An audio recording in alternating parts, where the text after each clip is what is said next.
There was some trauma early on in my childhood, but growing up, you push it down, you move on, you know what I mean?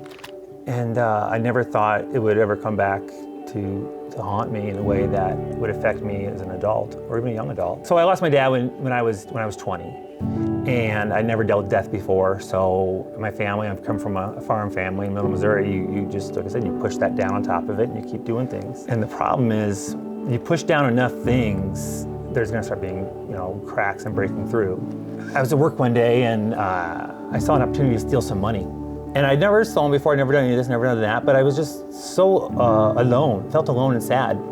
And I stole the money and it went on for a while. It's funny, I prayed and prayed to get caught. And when it did happen, I thought, why? Why me? And the only thing I knew what to do was to solve my problem and everyone's problem around me, so they wouldn't feel embarrassed, was trying to kill myself. I was at the lowest point in my life. I was in a hotel room by myself, and that's when I attempted suicide. I never thought about suicide before either. It's weird, never once, but when I thought of it, it made sense. It's weird how it just made perfect sense. It was the answer to all my problems. Thank God it didn't take. They made me see a therapist after that, and I learned about myself and I learned about mental health. And I met Amanda, and I'm so thankful I met her. Best part of my life. And I was nervous, and I told her about my past, and she didn't worry her one bit, and that was wonderful. But I told her, I remember telling you, we don't tell anybody though. This is I don't want anybody to know about me.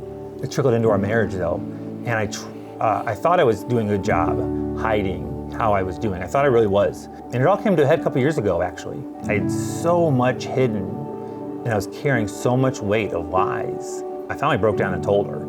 I had suicide planned again. That was the difference. Unlike the last time where I thought of it and I did it, this time I was, okay, this is gonna happen again. It's a matter of when. There was so much that was shared. It was suicide, it was a lot of dishonesty, just a lot of things that had been hidden. And so there was hurt and there was shame.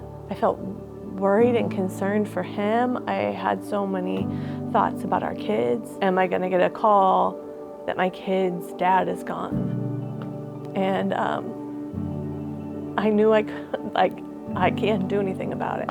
John Foley held a trauma healing clinic here at the church.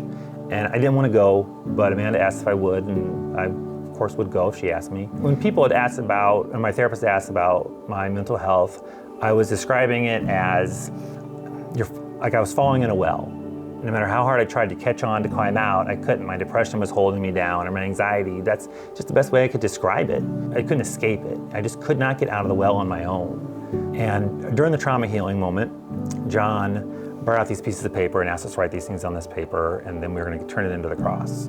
I drew a piece of paper of my well. The well has been a story, but I've never been emotionally attached to it. I've always just been, metaphorical. But when it came time to give the paper up to the cross, I kind of was just hit with everything at once. How I've lied, how I've stolen, been fearful, felt alone.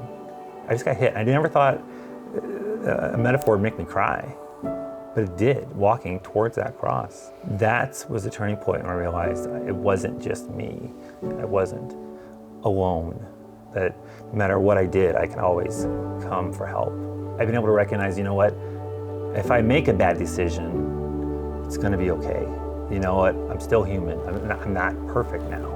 I wish I could say, we're done now. Mental health is done. Marriage is now easy like everybody else's marriage. Everyone's marriage is easy. We're the only one that hit a few speed bumps. But I know I'm not alone, that if I do make a bad decision, God is there watching over me. He didn't just turn his back like, oh, you tried, you're done, you're out. It's given me hope in my life I didn't know I had. It did change me more than I thought it would. I don't feel alone anymore. And I think that's the biggest thing. I don't feel alone.